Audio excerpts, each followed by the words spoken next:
Hello students, today we are going to learn the topic fractions.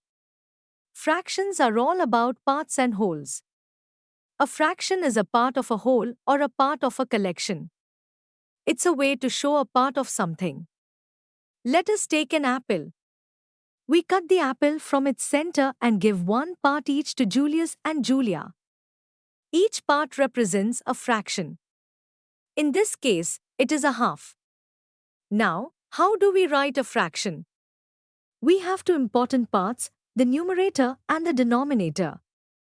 The numerator, which we can call n, is the top part of the fraction, and the denominator, or d, is the bottom part.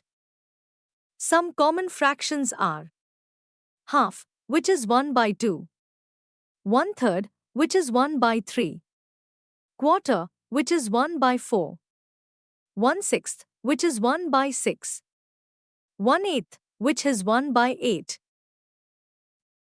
A whole means you have all the parts of something, nothing is missing. For example, think of a pizza that is divided into 4 equal slices. 1/4, 1/4, 1/4, and 1/4 make a whole. If you have all 4 slices, you have the whole pizza. We can write this as a fraction. 4/4 means you have 4 out of 4 pieces, which is the whole thing. Halves mean 2 equal parts make a whole. For instance, if you have one whole and you divide it into 2 equal parts, each part is a half. When we say that 1 by 2 plus 1 by 2 equals 1, we mean that 2 halves make a whole. When we talk about 1/3, 3 equal parts make a whole. So if we have one whole and split it into 3 equal pieces, each piece is 1/3. For example, if you have a pizza divided into 3 equal parts, each slice is 1/3 of the pizza. Now, for quarters, 4 equal parts make a whole. If we take one whole and divide it into 4 equal parts, each part is a quarter. If you put all 4 quarters together, you have the whole. Now, let's explore fractions on the number line. On a number line, fractions can be represented between the whole numbers. To represent a fraction on the number line, let us take the example of a sandwich and divide it into 4 equal parts. Place these sandwiches one by one on the number line at an equal distance from each other. The position of the first part represents a quarter of an entire sandwich. The position of the second part represents 2/4 of an entire sandwich, and the third part is placed at the spot that represents 3 parts of an entire sandwich. The fourth part, when placed on the number line, creates an entire sandwich, that is 4 quarters, which means 1. Therefore, to represent a fraction on the number line, you need to divide 0 to 1 into the number of parts that is equal to the denominator, and then you need to do the same for 1 to 2 and so on. For instance, if the denominator is 5, you divide 0 to 1 into 5 equal parts and 1 to 2 into 5 equal parts and so on. Dividing shapes into equal parts means we are splitting the shape into sections that are exactly the same size. Each part has the same area, so no part is bigger or smaller than the others. By dividing shapes equally, we can understand concepts like halves, thirds, quarters, and more. For example, look at this rectangle that has been divided into 6 equal parts. Think of this rectangle like a chocolate bar and divide it into 6 pieces. This helps us share or compare parts of a whole in a fair and equal way. Now, let's look at the types of fractions. Proper fractions are those in which the numerator is less than the denominator. For example, a half, a quarter, 2/5, and 3/7 are all proper fractions. All proper fractions are less than 1. On the other hand, improper fractions are those where the numerator is greater than or equal to the denominator. For example, 6/6, 7/4, and 21/20 are all improper fractions. All improper fractions are greater than or equal to 1. Mixed numbers are another type, which contains a whole number part and a part with a fraction. For example, 2 and 1/3 is a mixed number. Unit fractions are fractions where the numerator is 1 and the denominator is greater than 1. For example, 1/8, 1/3, and 1/5 are unit fractions. Now, let's talk about like fractions. Fractions that have the same denominator are called like fractions. For example, 1/8, 3/8, and 5/8 are like fractions. Now, let's discuss equivalent fractions. Take a look at these figures. If you look carefully, you will notice that the same part of the rectangle is shaded, which means that a quarter of the big rectangle is shaded. Thus, the fractions 1/4, 2/8, and 3/12 name the same amount. Therefore, we can write a quarter is equal to 2/8 is equal to 3/12. A fraction is in its simplest form when its numerator and denominator have no common factors other than 1. Fractions like a half, 3/5, and 5/8 are in their simplest form. For example, in a half, there is no common factor of 1 and 2 except 1.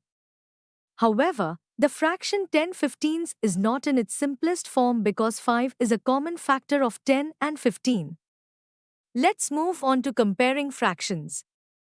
When comparing fractions with like denominators, we can look at an example.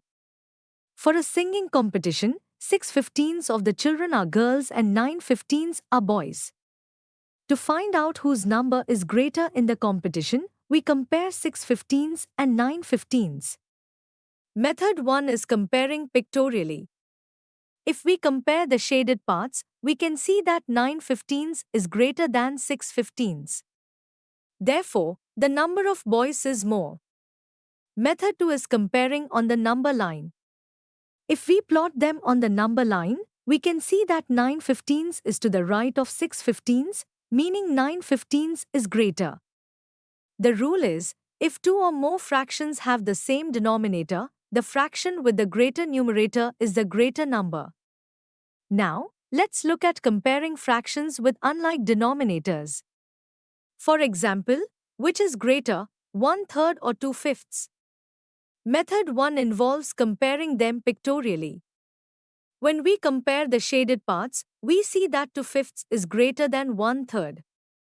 Method 2 is comparing on the number line. When we plot 1/3 and 2/5, we can see that 2/5 is on the right of 1/3, indicating it is greater. Shopping with fractions is another interesting topic. When we go shopping, we often buy items in different amounts, like vegetables or fruits by weight. Sometimes, we need to calculate the cost for a certain amount of items, even if we buy only a fraction or part of the total amount. In this section, we will use fractions and multiplication to calculate the cost of items from a price list. This will help you understand how to apply fractions in real-life situations, like shopping. For example, look at the price list below.